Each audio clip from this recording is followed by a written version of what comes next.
by Jesus and what?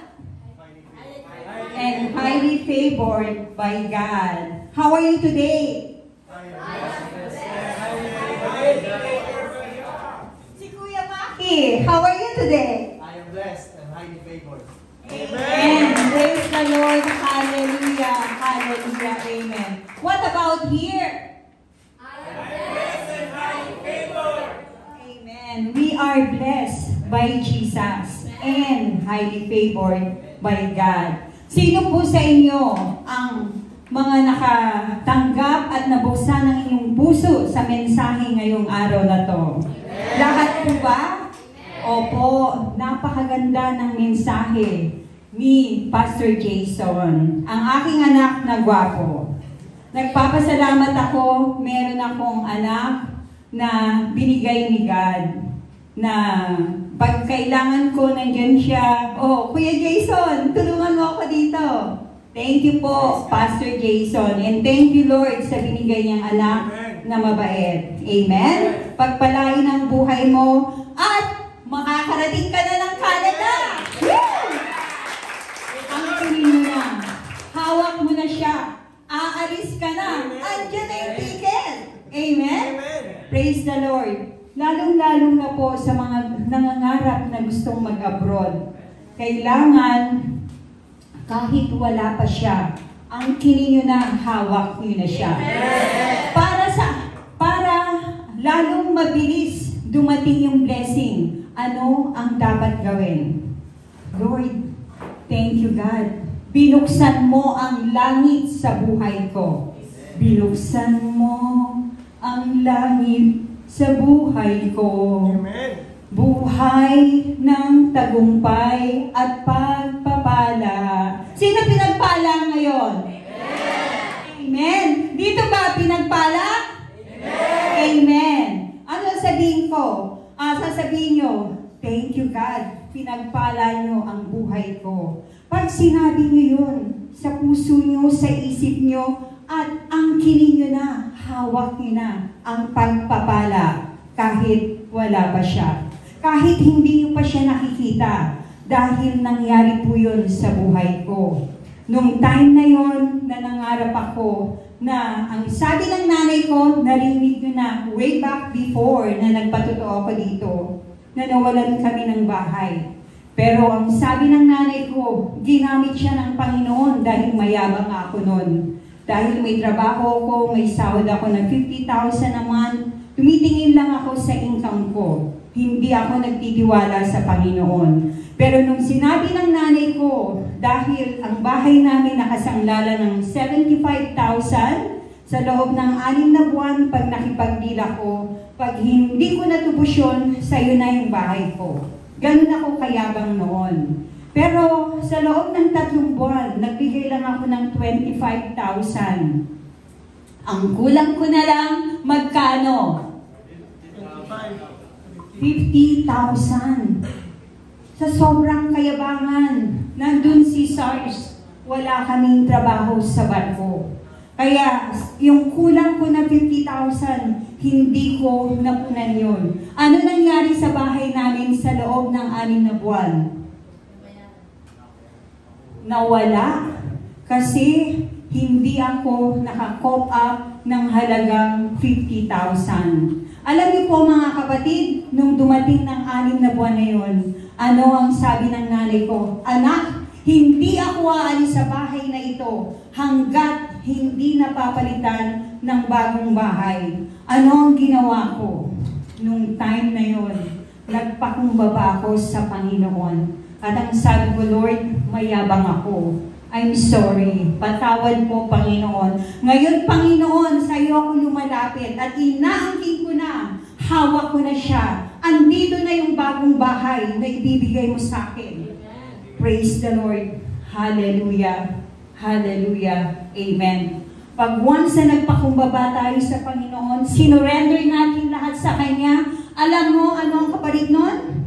Bubuksan ng Panginoon ang langit, ang pintuan, ang durungawan na nakatingin siya sa iyo at ibibigay niya ang pagpapala.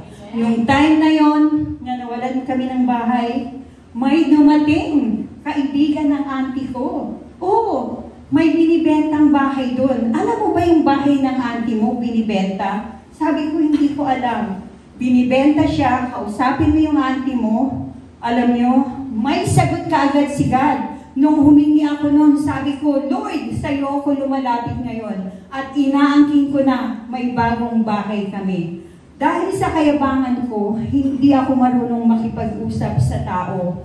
Na ang sabi ng kaibigan ko, pwede mo namang kausapin na mag-extend ka ng another 3 months dahil may stars. Pero hindi. Dahil nga mayabang ako, binigay ko yung bahay ko na binili ko siya at hulugan, ang tagal kong nahulugan, sa halagang 50,000. Kanya na yung bahay ngayon. Dahil ayokong masira, ang sabi ko nga ang kailangan, word of honor. Pero sa buhay ko ngayon, binago ko ng Panginoon. Wala na yung pride, kinain ko na! Amen? Kaya kailangan sa buhay ng tao, pag nandyan yung pride, kainin nyo na. Napakasarap. Fried chicken. Right? Kaya kapatid, yun ang masasabi ko. Anong sinabi ko sa Panginoon? Na magkakaroon ako ng sariling bahay at darating ang panahon, marami akong bahay. Praise the Lord! Hallelujah! Binigay ng Panginoon ang maraming bahay na yon. Amen? Pag once na nagpakumbaba tayo sa Panginoon, bubuksan niya ang wisdom and knowledge. Ibibigay niya sa atin yon. Ngunit kung nandun yung full of pride, hindi mo makikita. Naka-block ang blessing. Kaya kapatid, ngayon pa lang, simulan na natin. Alisin ang pride, kainin si fried chicken. Amen. Ang sarap yon, paborito ni John Wayne. Di ba? I love you, anak. Oh, alam mo mga kapatid, kaya simula ngayon, ang lagi nating sasabihin, pasok na yan. I am blessed and highly favored by God.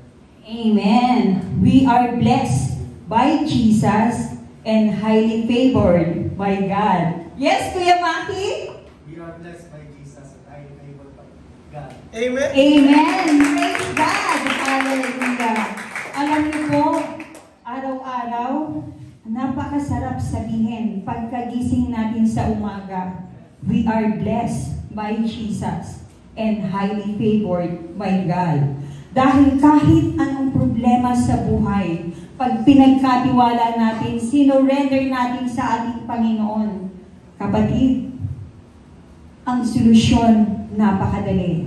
Dahil ibibigay ng God ang wisdom na yon. Hihipuin niya ang isang tao na magpapahatid ng mensahe sa iyo. Hihipuin niya ang kamag-anak mo, ang magulang mo. Kagaya ng nanay ko, ang sabi ng nanay ko, anak, hindi ako lilipat dito hanggat walang kapalit na bahay.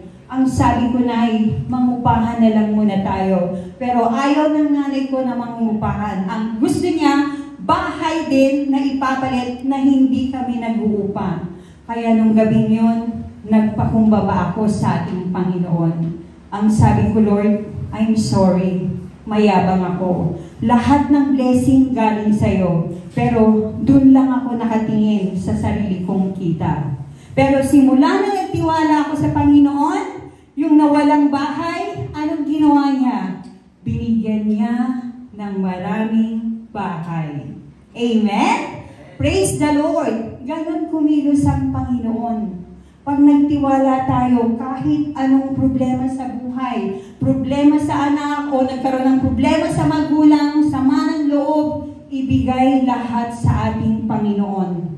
Dahil siya lang ang makakasagot sa ating mga problema. Siya lang ang magbibigay ng solusyon sa atin. At hihipuin niya yung tao na lalapit sa'yo, na makakatulong sa'yo. Amen? Amen. Amen. Praise the Lord. Hallelujah. Hallelujah. Amen. Pinagpala ba ang lahat? Amen. Salamat, Panginoon, sa pagpapala. Amen. Dito, pinagpala ba? Amen. Amen. Praise the Lord. Hallelujah. Amen. Pinagpala.